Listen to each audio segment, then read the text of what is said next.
Some people say that Jesus was not really born on December 25th, and they treat it as something that's shocking or maybe even scandalous. What do you think?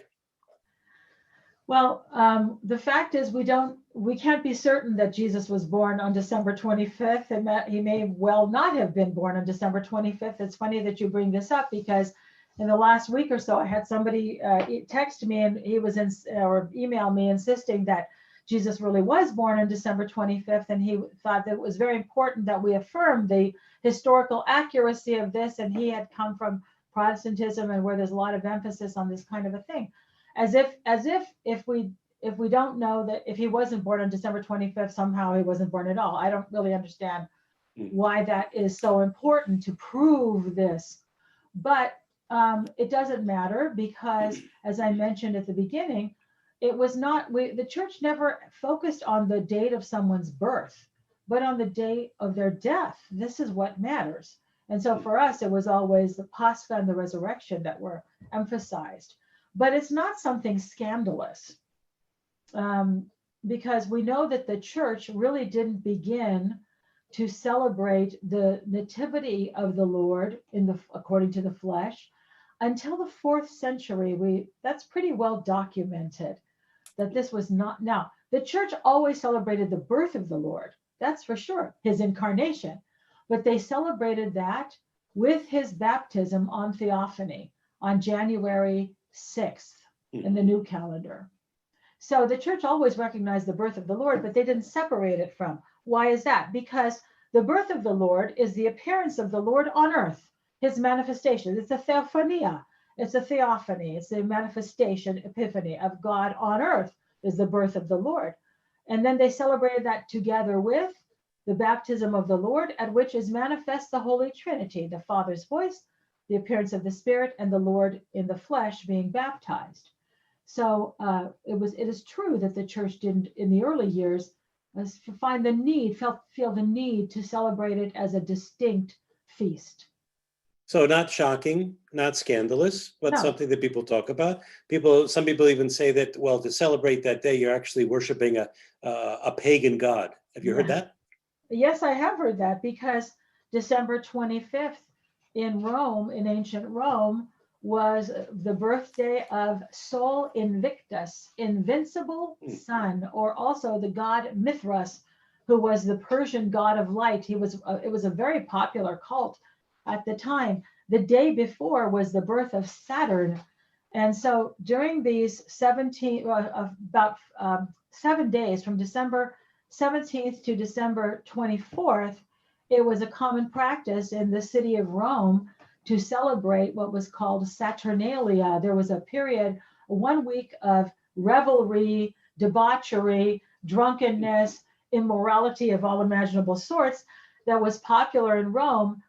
In the middle of this was, of course, an ancient practice, but even after Christianity was legalized in the mid 4th century, this was still very commonplace. You see, we tend to think that just because Constantine legalized Christianity, all of a sudden everybody became a Christian. And the fact is that Christians remained a minority in the empire for a long time. Even when Chrysostom was Archbishop of Constantinople in the year 400, Christianity was still the minority religion. The empire was still majority pagan. So remember that Greek paganism and Roman paganism had roots that went back hundreds and hundreds of years, and people participated in all kinds of things because that was part of their culture. Just like today, Christians participate in things that are part of our culture that really they probably shouldn't, and they don't think about it as being unchristian. So in Rome, they had this practice of celebrating Saturnalia, and the Church of Rome decided to take that date, which was a pagan celebration, December 25th, and change the focus of everyone toward Christ. And they say, why are you worshiping the sun? You know, St. Constantine was a big devotee of Sol Invictus. He worshiped the sun before he became a Christian. So this was it was the most popular god, Mithras and Sol Invictus in the 4th century, the 300s. So around the year 350, it seems, the Church of Rome began to celebrate the birth of Christ on December 25th. And this was a statement by the church that rather than worshiping an object in the sky, because that's what the sun is, it's just a created object, we should be worshiping the true sun, the sun of righteousness, o ilios dis dikaiosinis. And so it was a way of the church making a theological statement. And it was brilliant. And frankly, this is not the first time or the only time that the church has taken something that was part of the culture where it was rooted and Christianized it, gave it a different focus. So no, we're not worshiping Mithras or the sun. We're worshiping Christ, the Son of Righteousness. And all true Christians know this. So from S-U-N to S-O-N, right? That's right. But we say, because of the prophecy of Malachi, that the Son of Righteousness will come. And this is a messianic prophecy with healing in his wings. This is why the church has chosen to use that phrase, S-U-N, or Ilios.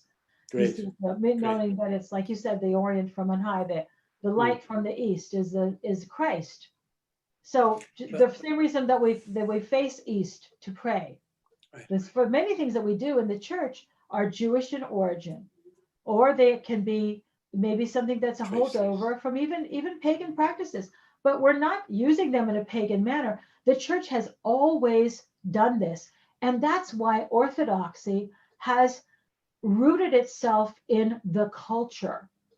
So this is why Greek Orthodoxy is a little bit different than Russian Orthodoxy, a little bit different from Romanian Orthodoxy, because whatever was a part of that culture, the church used and directed it toward Christ. And there's nothing wrong with this.